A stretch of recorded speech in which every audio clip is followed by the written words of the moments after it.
So this video is going to be a bit of a doozy. If you're looking for video game stuff, today we're skipping it. There's not a whole lot going on that I really want to talk about. Kind of a bit dry on the news side of things. I was going to do this on the second channel. Make sure you subscribe to the second channel, but I thought, you know what? There's nothing going on. So why don't we put it on the main channel? Because, you know, it does coincide with video games at the end of the day, and you'll see why. But basically, Twitter tried to come at your boy yesterday. They came in hard. They said some things that were amazing about me. Just and they're things that we will talk about a little bit later on in this video. But Twitter is a very interesting place. If I didn't do what I do as a job, I wouldn't have a Twitter, because I don't like Twitter. It's way too hive mind for me. It's way too just, you either think this way or you are a bad person. And if you associate with anyone that doesn't think this way, you're a bad person. And it's just a really bizarre, tribalistic, kindergarten style playground where adults revert back to being children. But you know, I just try to have fun on there, try to promote my stuff and all sorts of stuff like that, you know, just have fun, crack jokes, share my videos around, and have a good time on there, because that's kind of my mantra for life. You know, stop looking for conflict in every situation and just enjoy yourself. Well, Twitter, like I said, they tried to come at your boy yesterday, and it's for a very strange reason. So Gene Park, if you're unfamiliar with Gene Park is the head of the video games division over at the Washington Post, a video game journalist. Now, I could count on one hand the amount of video game journalists that I rock with, because a lot of them have this sort of clique and hive mind mentality where it's like, if you go a little bit against the grain, you're an outsider to them. You're not a good person. You're terrible. You're scum. And they also don't really like YouTubers, because they feel like YouTubers are encroaching on their business and encroaching on what they do. And you know, it is what it is. But Gene Park and probably Jeff Grubb, I would definitely say Jeff Grubb, but those are like the two gaming journalists that I rock with. And Gene Park is a man of Asian descent. He's done a lot of things with the Asian community and stuff like that. And I respect the hell out of him. He's a really good friend of mine. We've had lots of conversations, and I really like him because he sort of goes against the grain sometimes and does things that maybe other people wouldn't do, or maybe other people wouldn't talk about. Well, Gene did an interview with someone that a lot of people don't like, and Twitter lost their fucking minds over this. So let's go over what happened yesterday and how I got roped into it. So here's the tweet in question that sent people into a tizzy, and they absolutely lost their minds. Here we can see Gene Park, at Gene Park. Go show him some love. Tell him RGT loves him, and since you love RGT, you love him. At Gene Park is his Twitter handle. But he had a very quick, pleasant chat with Colin about the trajectory of his career and his life. Now, the Colin in question is Colin Moriarty. Now, Colin Moriarty is a guy that a lot of people don't like. And let me clear the air on this, because a lot of people thought that, like, I was defending Colin and some of the things that he said. And I don't really know Colin. Unbeknownst to a lot of people, I don't really follow a lot of these video game personalities that are very familiar with people, because I don't care. I don't care what they do. I don't care what they say. I don't care about their content, because I have a lot of interest outside of video games. And when I go on YouTube or I listen to a podcast or something, I don't want to hear and learn about the stuff that I already know about, that I've already talked about, or that I'm going to talk about in the future, because A, it could sort of, you know, subconsciously creep into my mind that that's something I'll talk about, and B, I just don't care. I want an escape from this. I love what I do, don't get me wrong, but there are good times to have interest outside of it. Well, Colin is a very polarizing person. He has said some things, people have shown me tweets about what he said, and I'm like, yo, that's bullshit. You should not say that. That's a bullshit thing. And, you know, I don't agree with that. Holy hell, why is he defending himself? Why is he, you know, having to make all these subsequent tweets? Oh, here's RGT, you know, laying down the law of the land. Here's someone that blocked me, which we'll get into, because they tried to essentially cancel Gene over this. But look at all these people here. You did an interview with this guy. You were following, you know, this guy said Asian Americans blow the whole white supremacy racism bit to smithereens. Remember, Gene is an Asian man. And, you know, screw this comment and screw this mentality. That's not a good mentality, but let's just keep reading on. Really disappointed. I looked up to you. Gene, I love your work. Dude, how could you do this? And then of course, we have all the checkmark people coming along, and they're just like, how could you do this? This man is a bad influence. This person is a bad person. Why would you give this person a platform? So on and so forth. So like I said, I jumped in to defend my homie Gene, because I don't like to see people dogpiling on people, especially when we get back to that little gaming journalist thing, because a lot of these people were within the gaming journalist sort of sphere. You know, they have their little check marks, they work for the little appropriate websites or newspapers and stuff like that, and everyone wanted to dunk on this man. Now, if you don't know, Gene is also long-term battling the effects of COVID. He has been very sick for a very long time. So piling on to this, for a man simply talking to another man about his career and his trajectory and dunking on him, is going to take a toll on your mental, especially when your physical is not in line. So I got involved in this, and I was just like, yo, leave him alone. He simply had a conversation with another person, and then people would bring up things that Colin has said that, once again, like I said, I don't agree with these. But what are we supposed to do? What are we supposed to do in life if somebody disagrees with you, somebody has a different viewpoint than you? You block them? You block them? Can you do that in real life? Like, this is where the whole kindergarten mentality comes into play, because you just try to stay in a narrow chamber. You try to stay in this narrow mindset where if anyone thinks any differently than you, you're the weirdo. These people are bad people. These people, look, people can be changed. You know, people can change. You're not the same person you were 5 years ago. I guarantee it. You're definitely not the same person you were 10 years ago. Sure, you might have some tendencies from when you were that age. You might have some, you know, hobbies from when you were that age, but you've probably grown. You've probably become a better person, or maybe you even became a worse person, but there has been some change within you. So this just it spiraled out of control. And I started, you know, questioning some people, you know, basically saying, you know, what are you trying to do here? Like, why can't two people have an open dialogue? And they're like, well, Gene shouldn't have given him a platform. I can't believe Gene gave him a platform. Newsflash.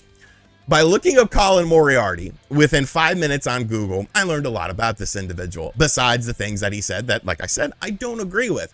This man is worth a lot of money. This man is worth more money than Gene Park is, worth more money than I am, worth more money than everyone on the Spawncast is, okay?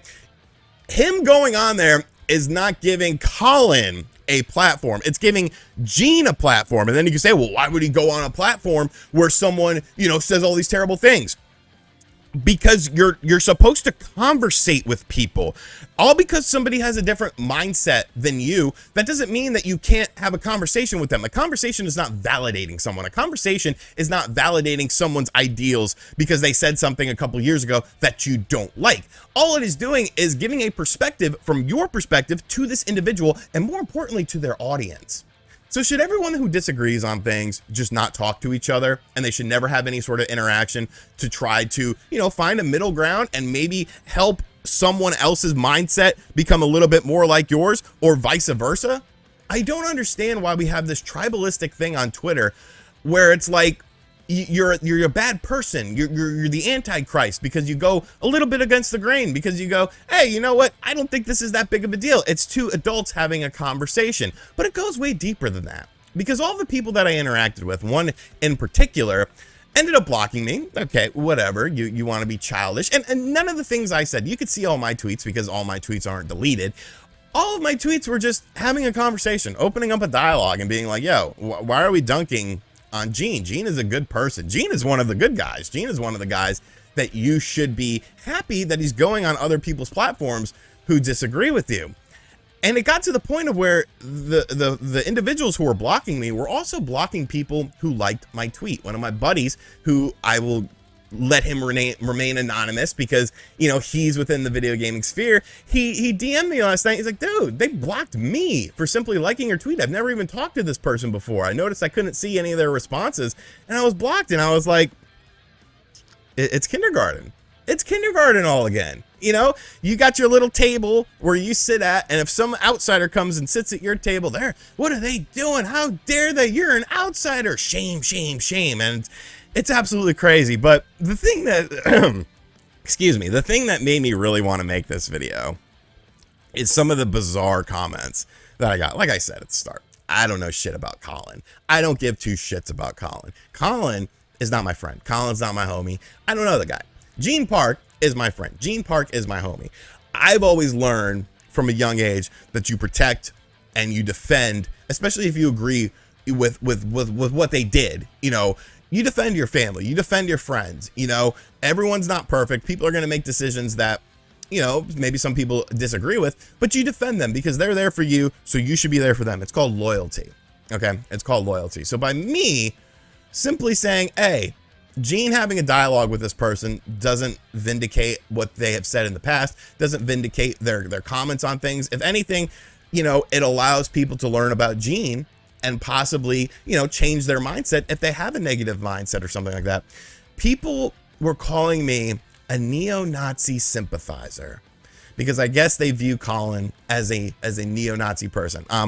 Let me let you in on a little secret here, motherfucker. Okay, I'm part Jewish. Now, granted, I just found out about this a few years ago. My mother did an ancestry test, and she was like, "Well, you're part Jewish," because I'm part Jewish, and nobody really knows how, you know, she became part Jewish. I'm assuming it comes from you know, maybe you can make your own assumptions, and it's something that we talked about, but my mother's part Jewish. So of course, me being me, the first thing I said was, where the hell is my Hanukkah gifts? You snubbed me for like 30 plus years of Hanukkah gifts. I want the Hanukkah gifts. But beyond that, because obviously I don't practice the Jewish faith, my grandmother was born in Italy. Okay, her and her 3 sisters, well, 4 sisters, but one passed away at an early age, was born in Italy. My grandmother's still alive. She was there in Italy during World War II. She literally had Nazis come into their house and kick them all out and destroy everything that they had and said, get the F out of here, because now this is going to be our home. This is going to be our base. This is going to be where we work.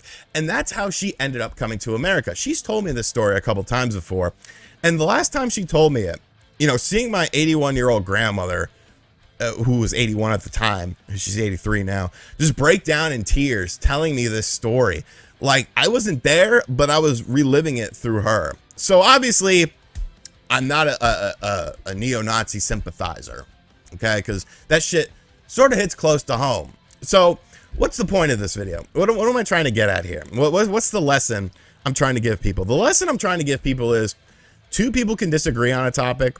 2 people can be on complete opposite ends of the spectrum and still have a conversation and still have a dialogue. A conversation is not validating anyone. I have literally done podcasts with people who have made dozens and dozens of hate videos about me because I'm not afraid to converse with someone who doesn't like me or who disagrees with me. It's a conversation. It's a dialogue. You know, maybe we'll agree at the end of the day. Maybe we'll disagree. We'll agree to disagree. But that conversation is always going to stick in someone's head. That conversation is always going to be sort of there. And, you know, maybe you can make that person become a better person, but just by having this hive mind mentality.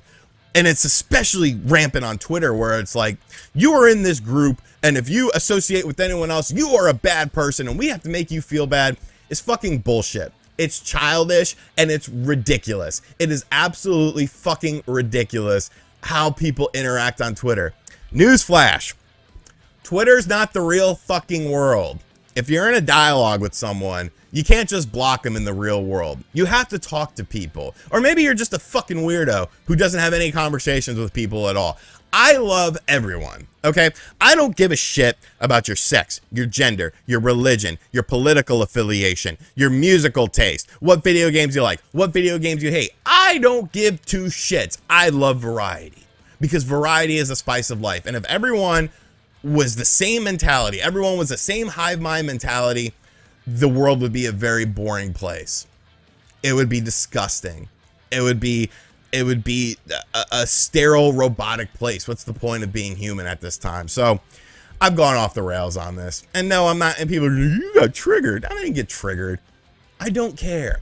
It's funny to me. If you've noticed, I'm not breaking down in tears. I've had a smile on my face this whole time because I just find it absolutely fascinating. And maybe it has to do with the fact that, you know, in high school and in college, I took debate and I took public speaking, and I would have debates with people about stuff, about complete opposite end of the spectrum things, you know, whether it was religious based or, you know, whatever it was. And we would always have a good conversation, and we would always learn something additional. And to shut out conversation is a scary, scary thing. So go show Gene some love. Like I said, he's having health issues right now. He doesn't need this sort of bullshit because a couple checkmark Twitters told their friends in the gaming journals community, Gene talked to this person, Batman. Like, fuck off. Fuck off. And as always, I'll catch you guys on the next video. Later.